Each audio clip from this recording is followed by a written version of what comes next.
মহাবিশ্বের সবকিছু ছিল একটা বিন্দু।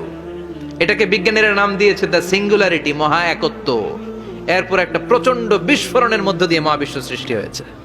এটার ওরা নাম দিয়েছে big bang theory. Stephen Hawking সবচেয়ে বড় পদার্থবিজ্ঞানী ছিল। সে একটা বই লিখেছে, from the brief history of time, a brief history of time from big bang two black hole. সেখানে সে প্রমাণ করেছে কোরআনের এই আয়াত, কানাতা রাতকান, মহাবিশ্বের সবকিছু একটা বিন্দু ছিল। আল্লাহ বলেন সব একসাথে ছিল, চাঁদ তারা আকাশ নদী নালা সব একসাথে। তারপরে একটা বিকট বিস্ফোরণের মধ্য দিয়ে পৃথিবী হয়েছে, এ চাঁদ হয়েছে, চন্দ্র হয়েছে, সূর্য হয়েছে, মহাবিশ্বের সবকিছু এই মহাবিস্ফোরণের মধ্য দিয়ে হয়েছে। চিৎকার করে পড়েন আল্লাহু আকবার। এই যে ছোট্ট পৃথিবীতে আমরা বসে আছি, এই পৃথিবীর চেয়ে সূর্য 13 লক্ষ গুণ বড়। চিল্লায় পড়েন আল্লাহু আকবার। তার মানে কি সূর্যই সবচেয়ে বড়? না, সূর্যের চেয়ে অনেক বড় বড় তারা আছে। ব্যাটেলজিউস নামে একটা তারা আছে মহাকাশে, যেটা যে সূর্য পৃথিবীর চেয়ে 13 লক্ষ গুণ বড়।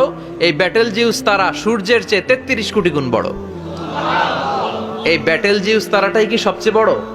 না, এর চেয়েও কত বড় তারা যা আছে কোনো হিসাব নাই। এরকম বিশাল বিশাল তারা ঘুরতে ঘুরতে মাওয়াকিউন নুজুম, ব্ল্যাক হোল নামে একটা রেঞ্জ আছে। এই রেঞ্জের মধ্যে যদি ঢুকে যায়, ছোট্ট বাচ্চার মুখে চকলেট দিলে বাচ্চা যেমনি চকলেট চুষে খেয়ে ফেলে, এই বিশাল বিশাল তারাগুলো ব্ল্যাক হোলের মধ্যে ঢুকলে এক মুহূর্তের মধ্যে নিঃশেষ হয়ে যায়। চিল্লায় পড়েন আল্লাহু আকবার। একটা তারার চেয়ে আরেকটা তারা বড়।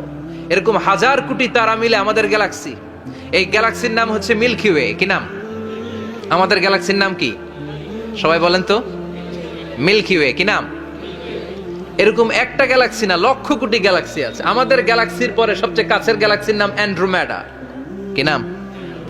এই অ্যান্ড্রোমেডা গ্যালাক্সি আমাদের গ্যালাক্সি থেকে 2.5 মিলিয়ন লাইট ইয়ার দূরে, মানে 25 লক্ষ লাইট ইয়ার। সুবহানাল্লাহ কইবেন না? আলোর গতি হচ্ছে পৃথিবীতে সবচাইতে বেশি বর্তমান সময় পর্যন্ত, জানেন? সেকেন্ডে কত মাইল? 1,86,000 মাইল।